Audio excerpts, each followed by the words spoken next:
Laut Bengkulu menyimpan potensi besar. Setiap hari, nelayan melaut dan kembali membawa hasil tangkapan yang melimpah.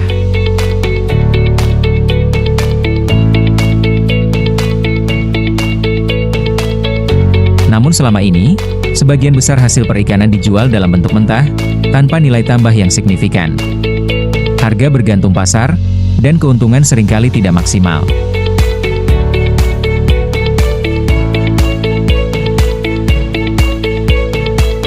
Disinilah hilirisasi menjadi penting, mengubah hasil laut menjadi produk bernilai ekonomi lebih tinggi.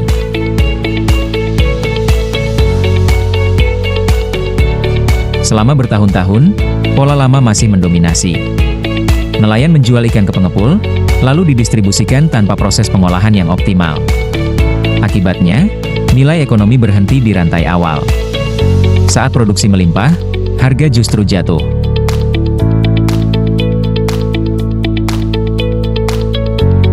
Di sisi lain, pelaku usaha kecil di sektor pengolahan masih menghadapi berbagai keterbatasan. Mulai dari alat produksi, kualitas kemasan, hingga akses pasar. Padahal, potensi untuk meningkatkan nilai tambah terbuka lebar. Sekretaris Dinas Kelautan dan Perikanan Provinsi Bengkulu, Eriko Manadi mengatakan, program hilirisasi menjadi fokus agar komoditas perikanan memiliki nilai tambah. Sehingga hasil laut tidak lagi bergantung sepenuhnya pada pasar segar, melainkan dapat menjadi cadangan pangan yang lebih stabil dan berkelanjutan.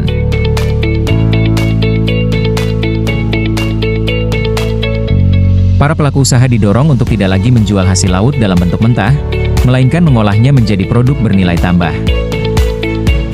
Berbagai program dijalankan, mulai dari pelatihan pengolahan hasil perikanan, peningkatan standar higienitas, hingga bantuan alat produksi.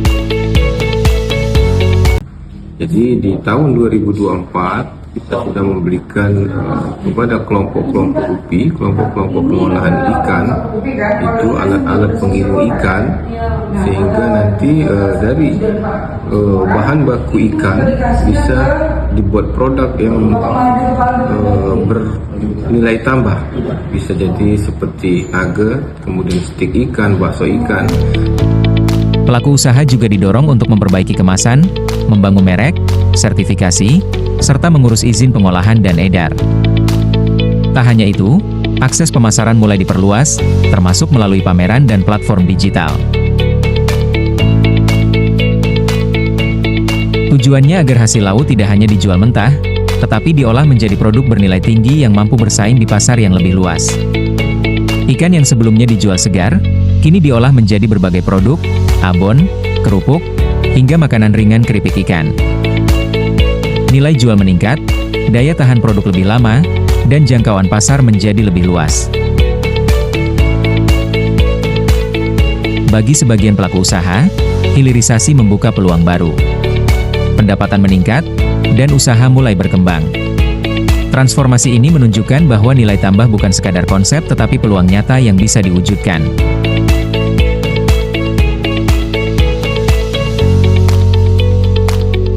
Namun, hilirisasi bukan tanpa tantangan. Tidak semua pelaku usaha mampu beradaptasi dengan cepat. Sebagian masih terkendala keterbatasan modal, keterampilan, dan akses informasi. Di sisi lain, rantai distribusi hasil perikanan masih menyisakan persoalan klasik. Posisi tawar nelayan dan pelaku usaha kecil belum sepenuhnya kuat. Meski demikian, Dinas Kelautan dan Perikanan Provinsi Bengkulu memastikan berbagai keterbatasan tersebut akan terus diminimalisir melalui program pembinaan dan pendampingan yang berkelanjutan. Tetap mendampingi kelompok-kelompok pengolahan ikan untuk hilirisasi produk lautan perikanan yang bernilai tambah.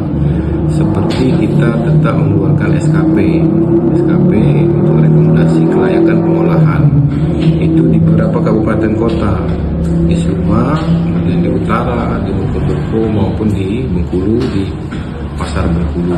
Sehingga nanti kita Dinas Kelautan Perikanan menyupport hilirisasi produk lautan perikanan ini, kalau bisa kita bisa ekspor atau dikirim ke daerah-daerah lain. DKP juga membangun koordinasi dan kolaborasi lintas sektoral, guna memastikan program hilirisasi berjalan dengan baik. Sehingga program hilirisasi sektor kelautan dan perikanan di Provinsi Bengkulu berjalan terintegrasi dan antar stakeholder saling mendukung.